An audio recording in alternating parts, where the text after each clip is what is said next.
Good morning, everyone, or good day to you, rather, I should say, for those of you who aren't watching in the morning. Hope you had a good, enjoyable day yesterday. Right, we continue with this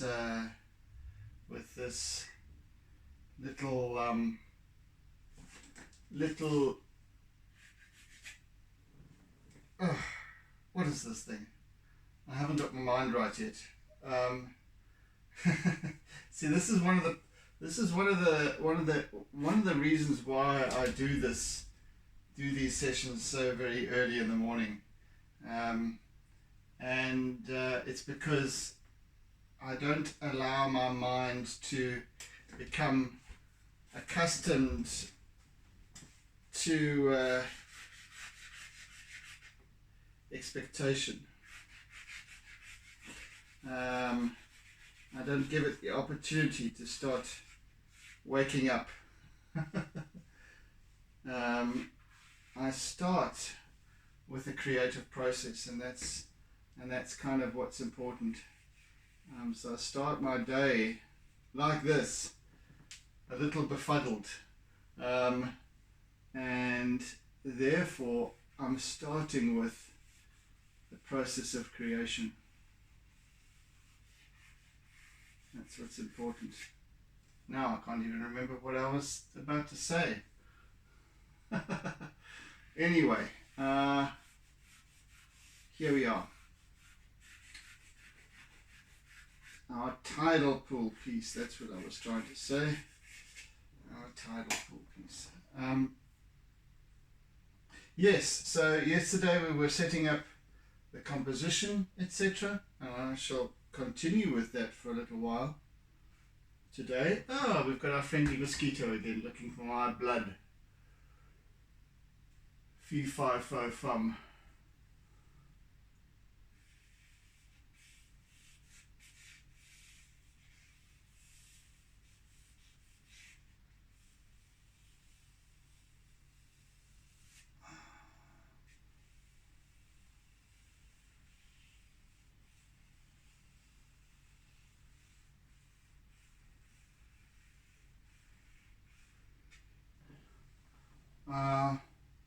Yeah, so this is a very simple structure. It's no great, I don't think it's any great architectural achievement, but it is, nevertheless, I think it's quite significant in terms of what it was designed for. And I think therefore architecturally it is probably quite significant. I think it's probably one of the most impressive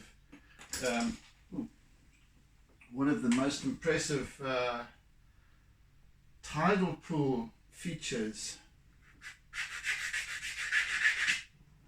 most certainly in South Africa, and if not in the world, because when I look at this, spend time in this place, and I realize its purpose, then I realize how significant it really is. In fact, how significant all of these places were for a particular spanning a few generations. Wonderful, absolutely wonderful. And I think perhaps they still are every bit as special today as they were many years ago. I really believe that, because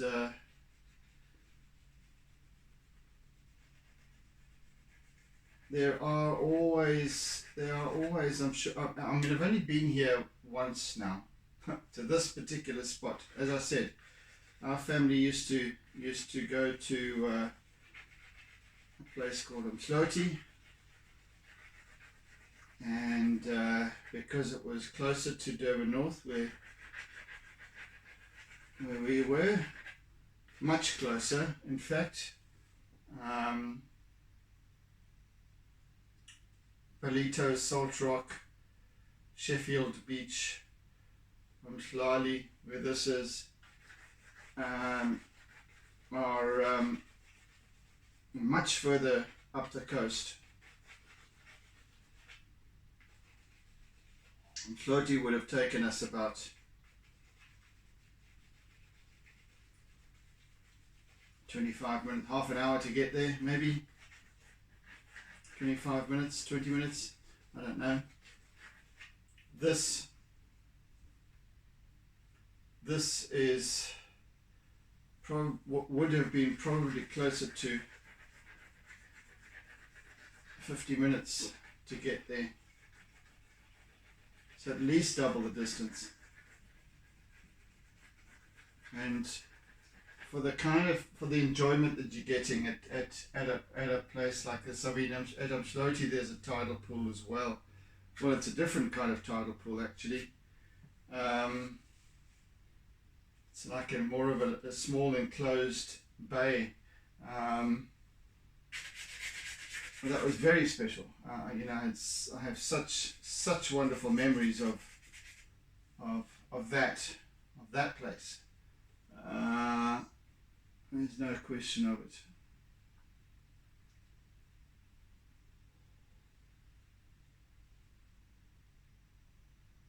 Sorry, just a little bit of focusing here.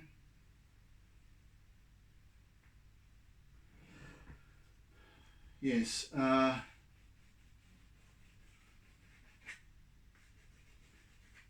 This place was definitely designed with an absolute purpose, and it was thought through, I think, a lot more than general tidal pools. General tidal pools seem to have been designed and built to capture the water from the tide by obviously finding a spot to build, and then, you know, between rocks and what have you, and then simply building walls in a more or less square format, a rectangular format.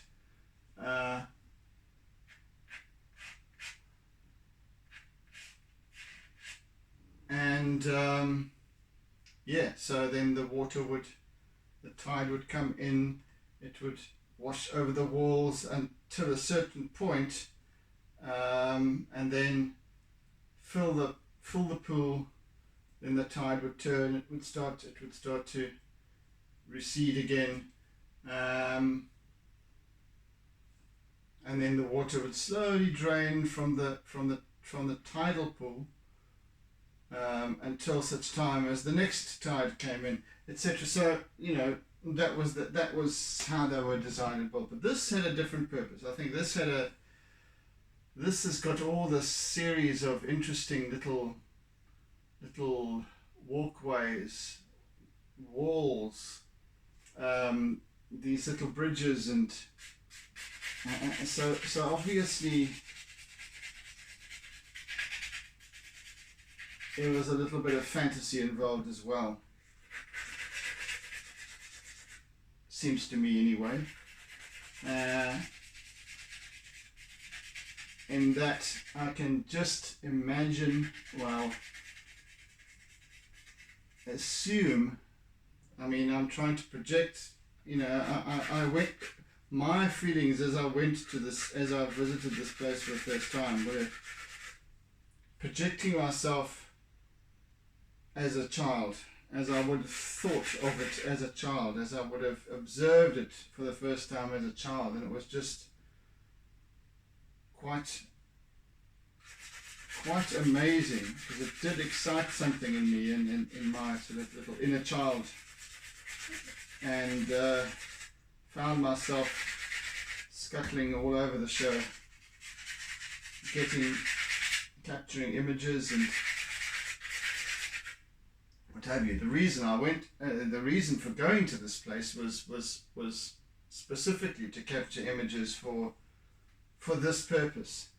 I'd seen photographs.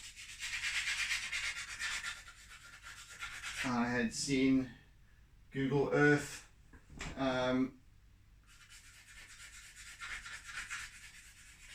Images of this place, so I knew it existed, but I had to find it.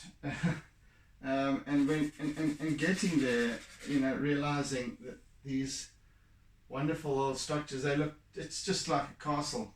This structure over there, just it's built of stone.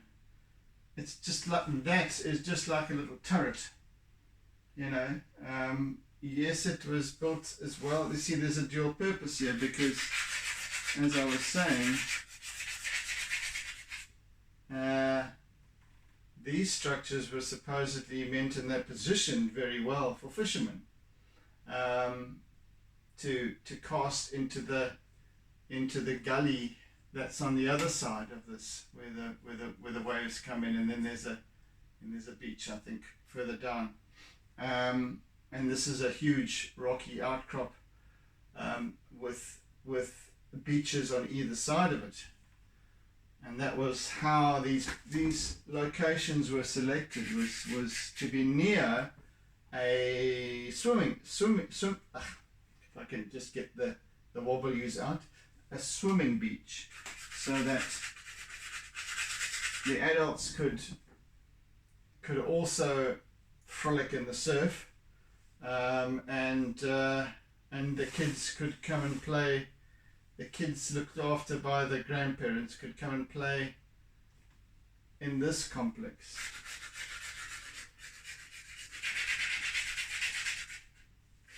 So the concept is fantastic,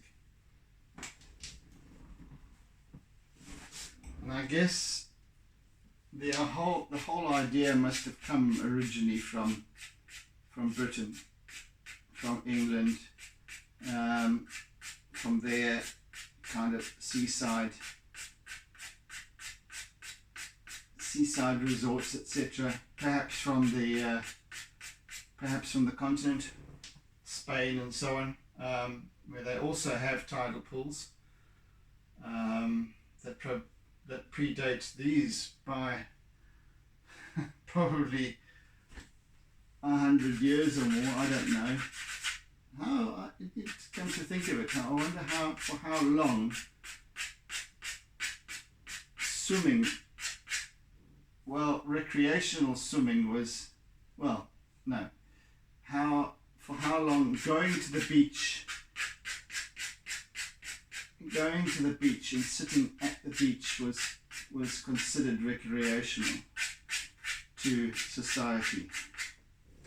We all know how society changes over the years, and how sometimes things that we take for granted nowadays, or that we do take for granted irrespectively of the age, that are taken for granted, were once sort of almost taboo. Many things. We know this.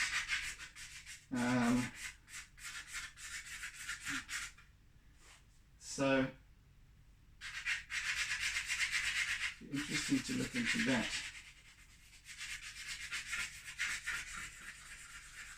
And as that pastime began to take effect, and more people started to flock to the beaches to set up with, I don't know, their umbrellas or whatever it was, to sit and spend some time at the beach. I wonder.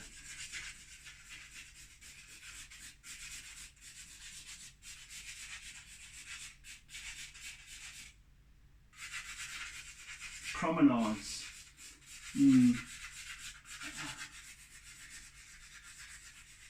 this is like that. Very much more recreational. Who knows how long they've been around. Anyway, that aside, I think it's time to... Why is my laptop doing this now? There's funny little dots on the... Okay. That aside, I am now going to add a wee bit of colour, and I shall begin with the sky, I believe. Right, let's see if I've got any... Sorry, I'm thinking aloud here. I don't know why this is doing this. I really don't. Ah, that's okay then. Oh, goodness. I shall have to sort that out. There's something odd going on with the screen. Okay. Right, let's begin. I'll probably have to stand up for this as well.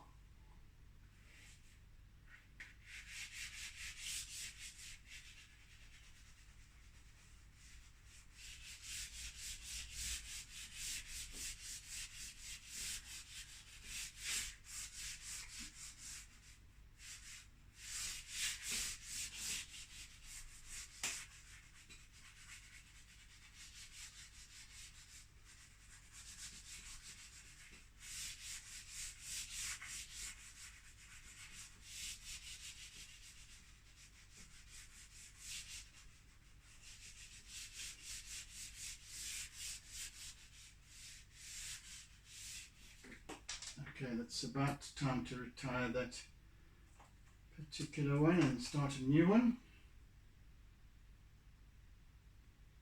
Come on. I need to...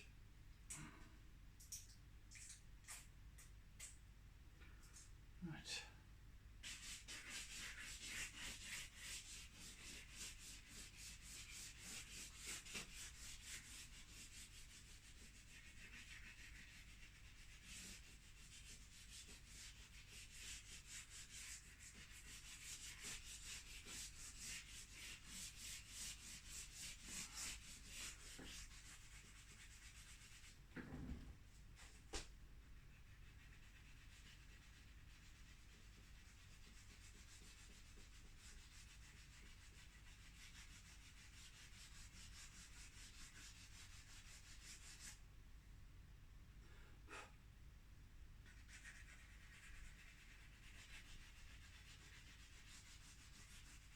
So this particular tidal pool complex was, and I call it a complex because it's a lot more than just a tidal pool. It's a series of pools. Anyway, this particular complex was built by a member of the Hewlett family. I forget when exactly, but I think somewhere in the region of the 1930s. From what I can glean, and the Hewlett family were the sugar barons of the Natal region. Obviously, exceptionally wealthy family, and there's a brand of sugar that still bears their name, Hewlett's. And it was at one point called Tongaat Hewlett's. The Tongaat Hewlett's group, which was more than just sugar. So yes, anyway, I forget what his name was. Was it Basil Hewlett or something like that? And he designed had designed and built this complex for the purposes of or the use of obviously staff of the staff of the sugar farms and sugar mills in the region,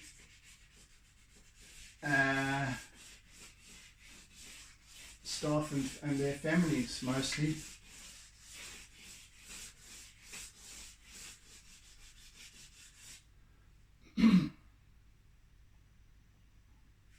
Because they were very far from Durban, obviously. And in those days, sure, Salt Rock would have been a few houses, a few little houses, some perhaps holiday homes, but even then it would have,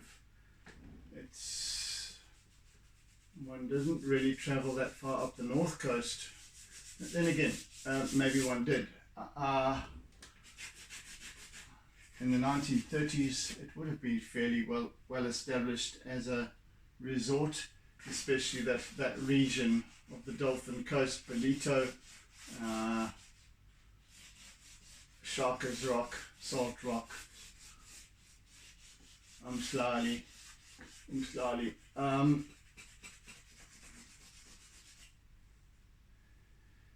But nowhere near what it is today. Today it's a metropolis, seething metropolis, and it is the place to be, the place to live in KwaZulu-Natal.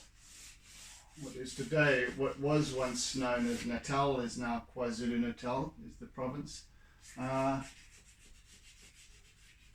and most of these places that are the names that I mentioned were once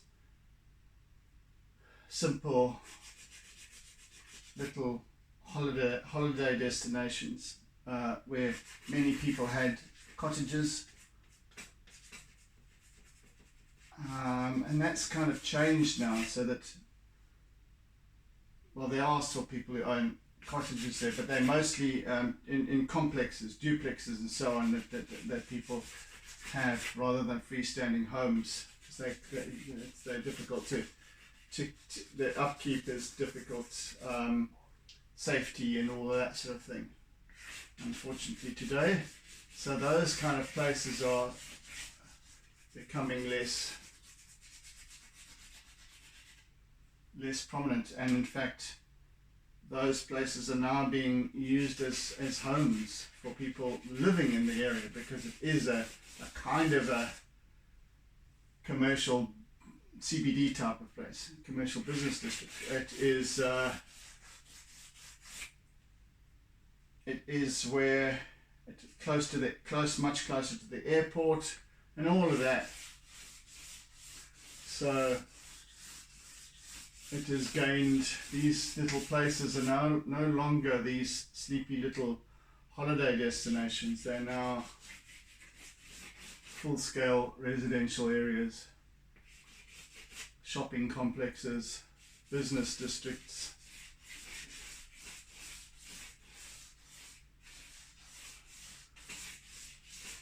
Like I said, it's a seething metropolis these days.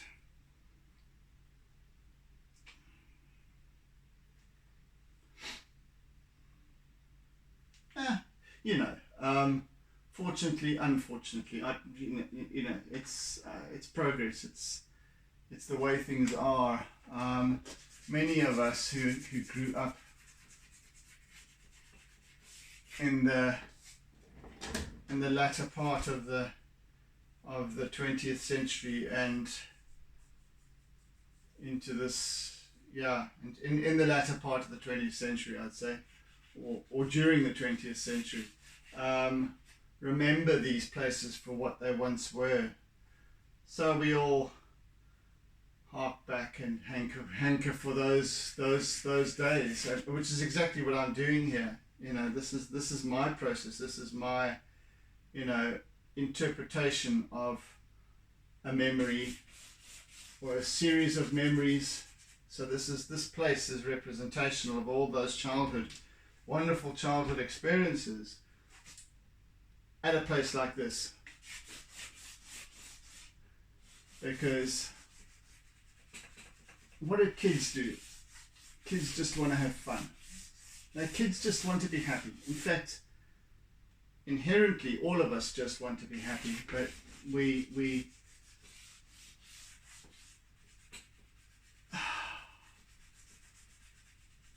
we try and make life so serious.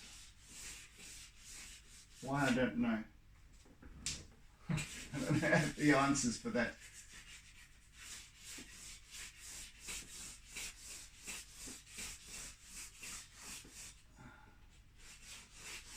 Goodness, so we're going to use the entire...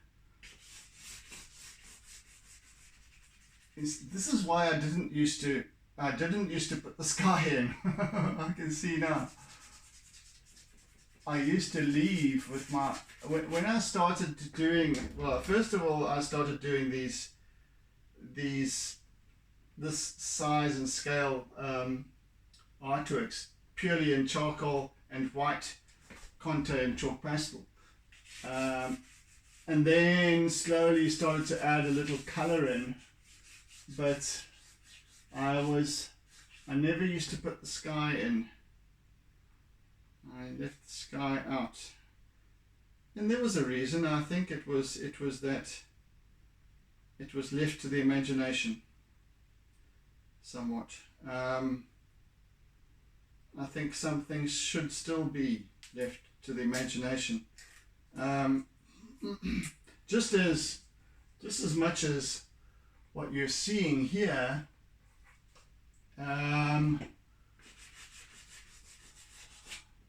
if you don't know this place, there's a lot that is now that would be leaving to your imagination, to your interpretation, because this is otherwise just a strange and interesting piece, but a lot of it is just you can't quite comprehend it because it doesn't have any relevance to you in terms of your memories if you've never seen it, or and then others perhaps who haven't been there before will get the essence of the KwaZulu-Natal coastlines vibe, perhaps in terms of some of the colors that I've used, and so you develop a story surrounding that. Others, I don't know, that's why I'm always saying, art is so open to interpretation, so subjective that,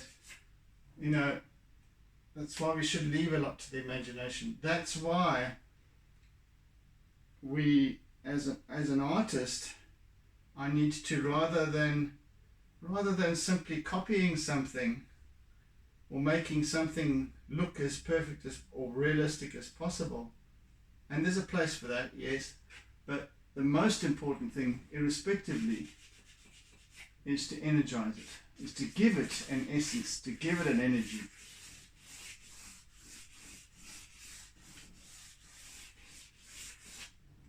And as I talk my way through it, as I share my thoughts and feelings on tidal pools and what they represent, so that feeling and that energy translates into the artwork.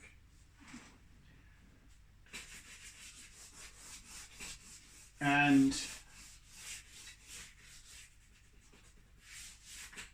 goodness me, I'm sick of doing blue now. And excuse me, let me just gather my thoughts here.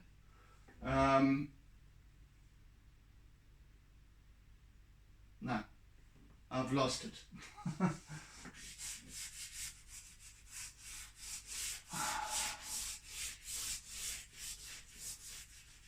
I've lost my train of thought.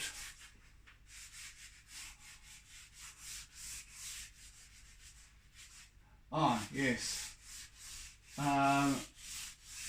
So as I was saying, there is a place for all genres of art, for all forms, for all styles.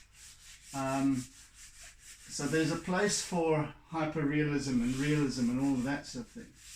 And I guess this is more the work that I do is slightly more realism. Definitely not hyperrealism though. And there's a place for it all. You know, but irrespectively whatever the style is, whatever the medium used, the format, all of that, whatever that may be, what makes an artwork successful is the fact is that if it has an energy, if it exudes an energy, and it cannot exude an energy all of its own if it's a copied thing. I cannot explain that at this moment the way I would like to convey what I mean. But I believe that an artwork, and whatever it is, conveys an energy, has a character, has a soul of its own, because it tells a story. It is a book. It is a film. It is a story in the making.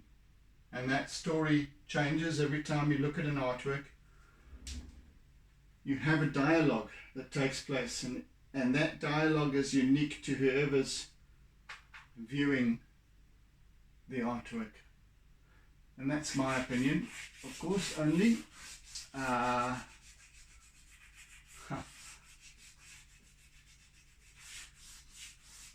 It's not the be all and end all, but that's my theory about it.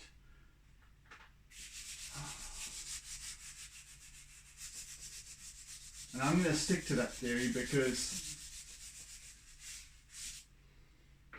I think that, forgive me, I'm just trying to get my bearings here. What I'm looking for, right.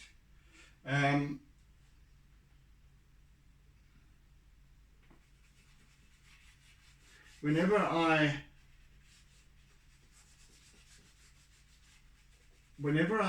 an artwork captivates me, captures my attention, and I always ask myself, why? What is it about this piece of art, or a photograph? It's all art anyway.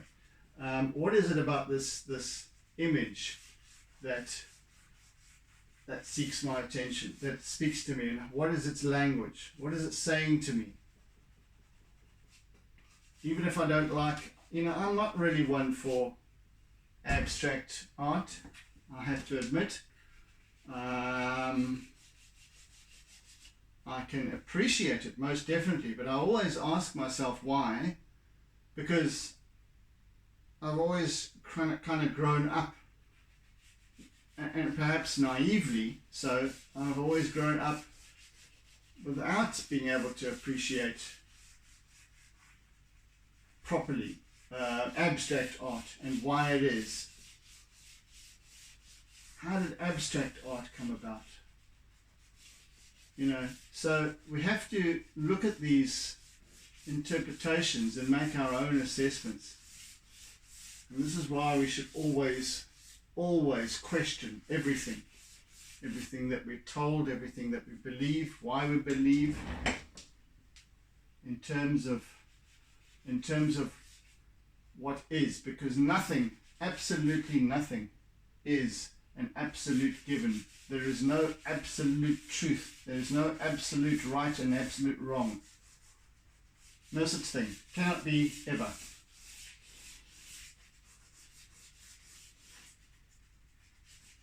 Because we always find that things come to light at certain stages that each and every single one of us have our own interpretation of reality, what is real for us, and that we can only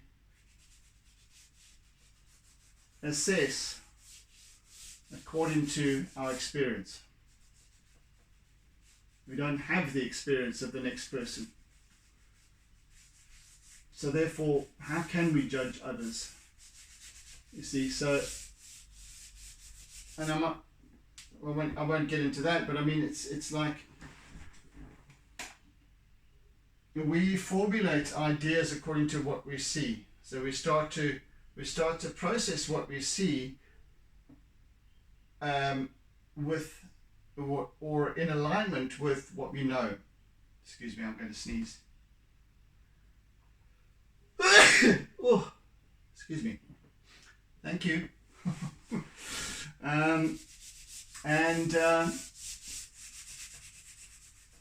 So the moment we see something,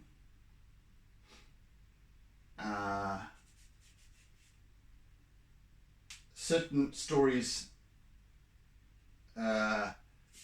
certain thoughts take place.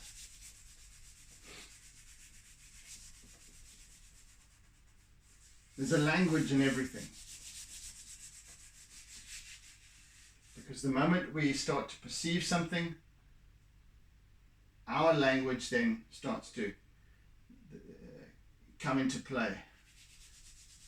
The process of language, the mechanics of language, the mechanisms start to churn and starts to spit out answers.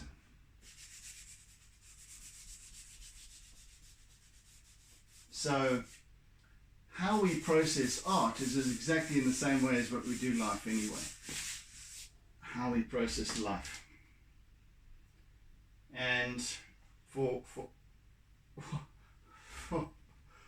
whatever, you know, and this is the reason why there's argument. This is the reason why there's discussions. This is the reason why there's debate. And sometimes I just don't get it.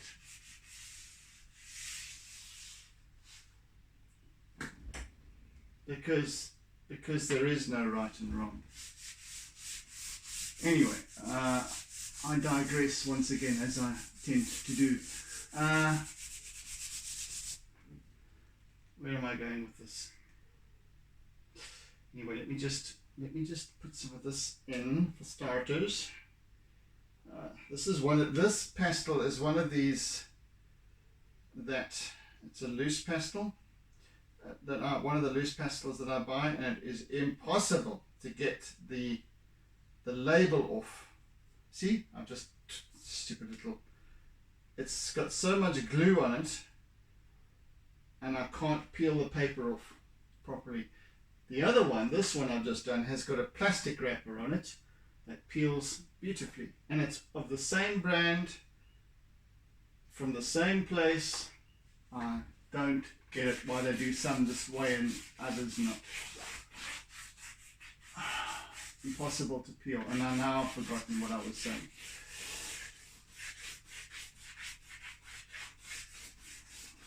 Yes, so everything is open to interpretation. We are constantly interpreting. We're constantly creating language, dialogue, what have you, in our minds, in our being. It determines how we make our choices. So, and I keep diverting away from the topic at hand, which is art.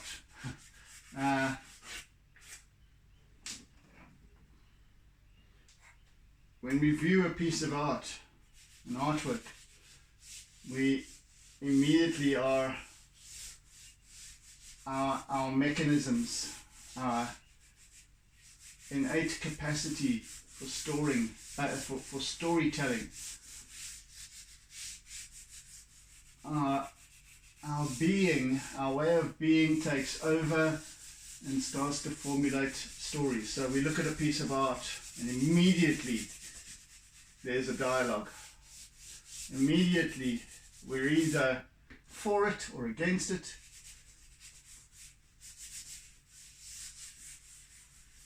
Without consciously questioning why. And that's my purpose, is to help people to ask those questions.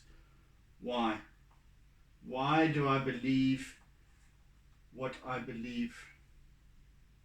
Because it's bloody important. And people seem to so easily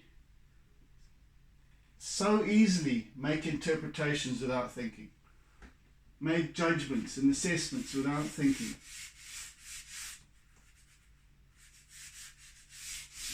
And that's why we live in this world at the moment, particularly in this moment, in this age, where there's so much judgment. People having the idea that their thinking is right and everyone else is wrong. And that's where the problem lies. And that's where problems will lie going forward, and this is what needs to be fixed.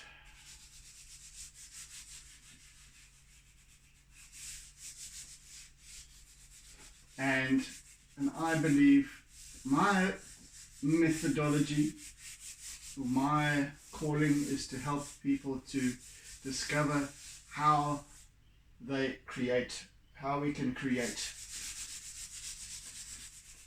Our capacity to create.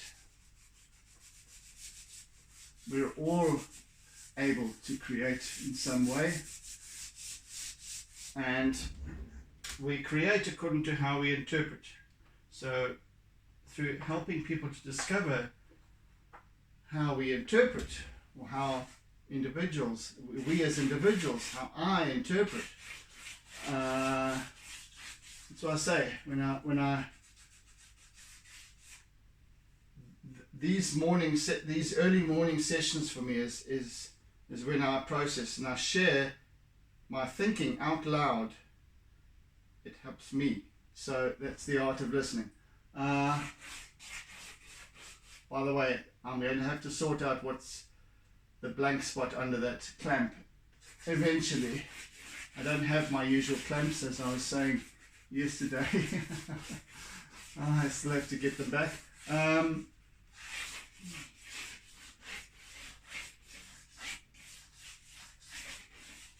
Yes, so it's become important to me to always ask, what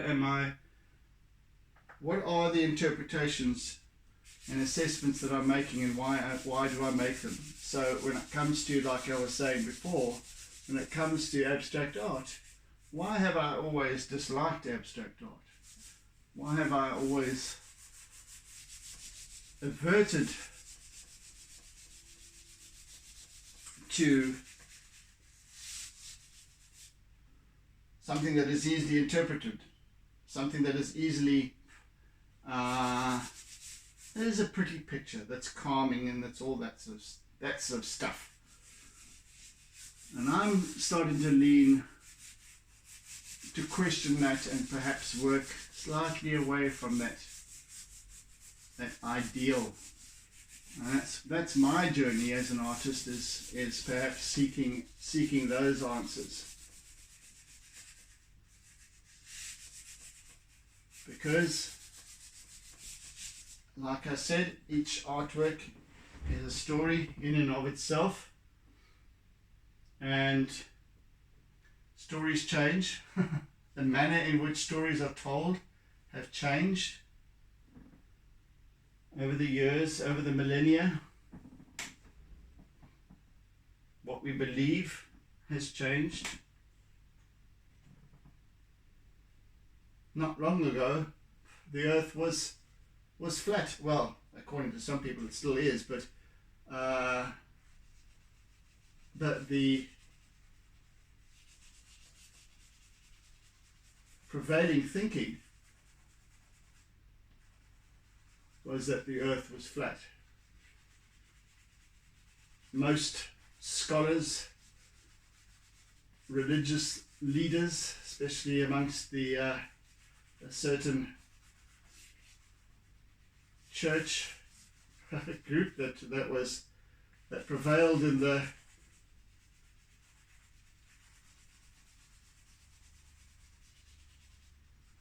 through most of the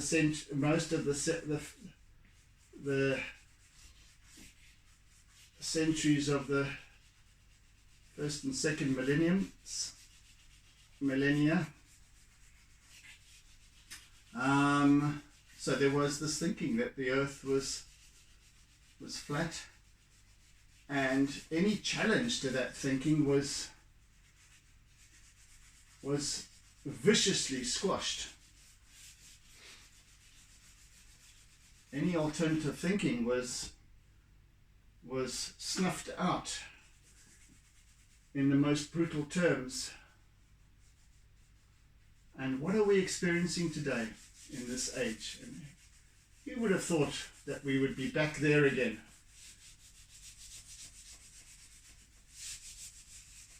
Maybe we shall end up with the Spanish Inquisition once again. But we think we've grown. We think we've evolved as a species. We think we've evolved in our knowledge and in our thinking and understanding. But no, hell no. We're still very much judgmental, prescriptive, bigoted people. By and large. Anyway, that for another day. But this is how, like I said, these sessions are most importantly for me to process ideas, so that I can then take those ideas that I've worked through. I'm questioning things here. You must understand that. I'm questioning stuff, which is important to us all. I'm learning to question things, and this is how I do it. So that's why these sessions are important to me. My incubator.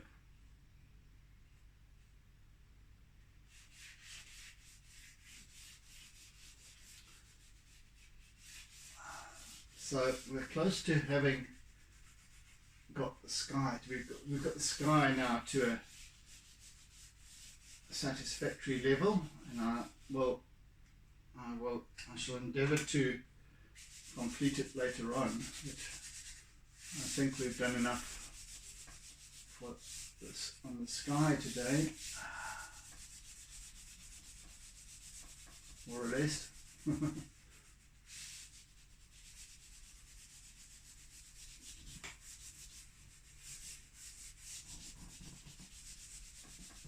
Yes, it's the reason why these particular videos, yesterday's, today's, and each one going forward, are so much more clear. Definition is so much better. It's because I now have fiber, and previously I was using a very intermittent LTE. For whatever reason, the area that I'm in has got, or my location has had a very poor signal. So my internet connection was always very unstable, and yeah, it would come and go. So now I have fiber, and it's sort of unlimited, uncapped, and I can now,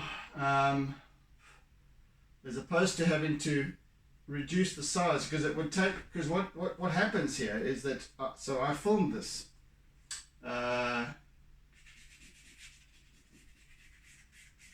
and then after I'm done for each session, I then upload it or download it to my laptop, and then from there I upload it onto YouTube. And what was happening previously was that it would take, if I uploaded it at the normal 1080 resolution, it would just take too long. It would take too much data. So I had to, first of all, before I started to upload, I'd have to scale it down to 480. And now I don't have to do that anymore, and it takes a quarter of the amount of time in any case to upload a much higher resolution. So I'm uploading in high definition now, so that's why you can see so much clearer. The colors are probably better, the everything is better, probably the sound's even better as well. Whew, I'm getting quite warm here.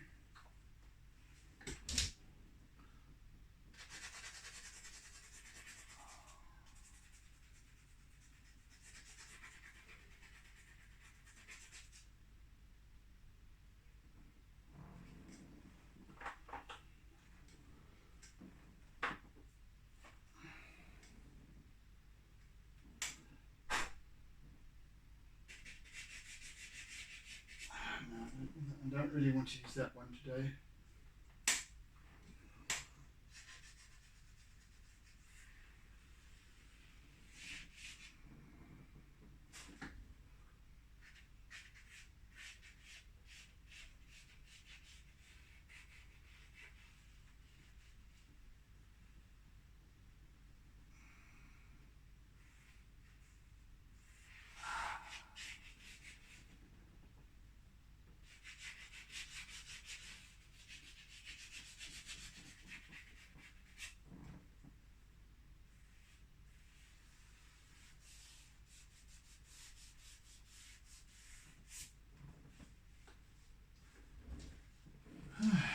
We are getting there. We are getting there.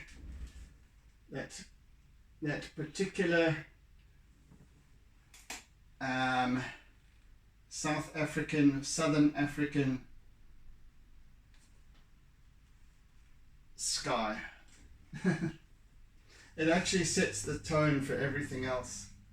Now, just even if I was to capture a sliver of it, it's the sky that makes the difference,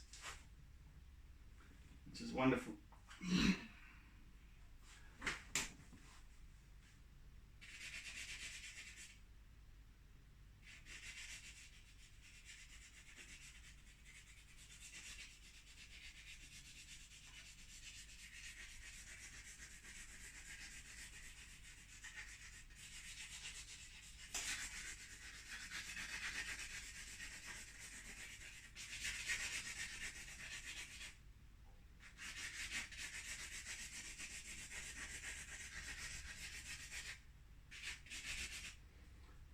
Another reason why I do record these sessions early in the morning is because there's less interference in terms of sound traffic, and you can only start to hear the bird calls halfway through the session, and especially now during our summer months, it gets earlier and earlier. Well, mind you, I think we've passed the turning point.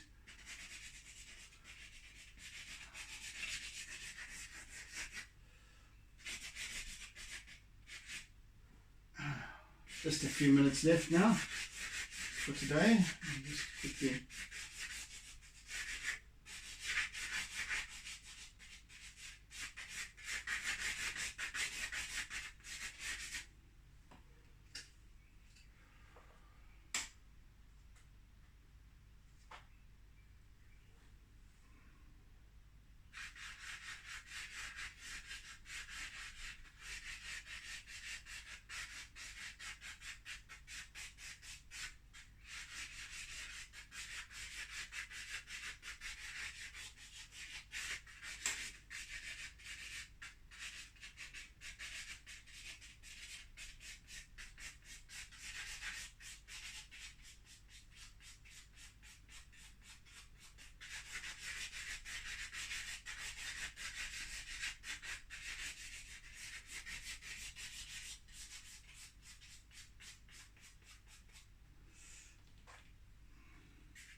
I need to continue obviously talking about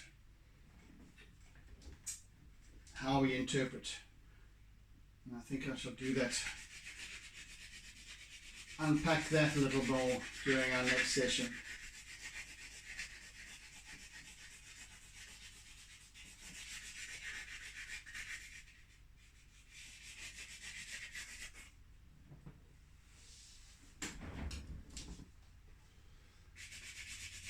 Because it is important.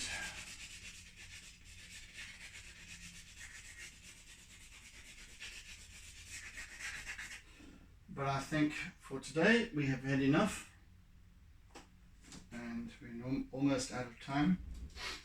So yes, we've made significant progress through prattle.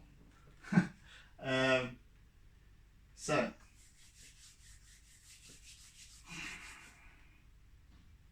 yes, sky's starting to look good. It's starting to take on a semblance of something. I'll continue adding color tomorrow. There's going to be a lot of interesting colors taking shape here. Anyway, so thank you for joining. Thank you for bearing with me today. And do join in again tomorrow.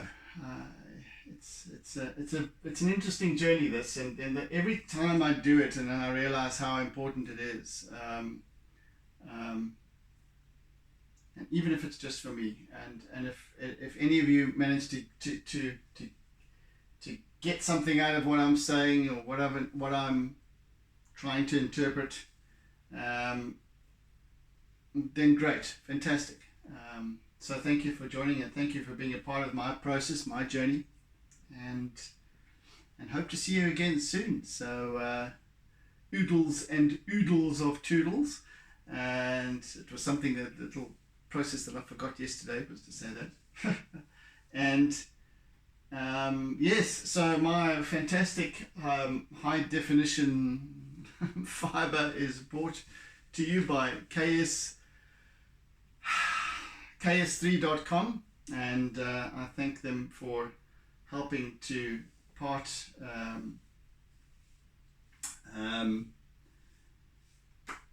for helping me in terms of getting that together. I can't even think of the damn word now. Anyway, but sponsor my fiber line. So thank you to ks3.com for that. Anyway, catch you again tomorrow, guys. Have a fantastic day ahead, and be good, be safe, be kind, and see you soon. Toodaloo. And don't forget to doodle.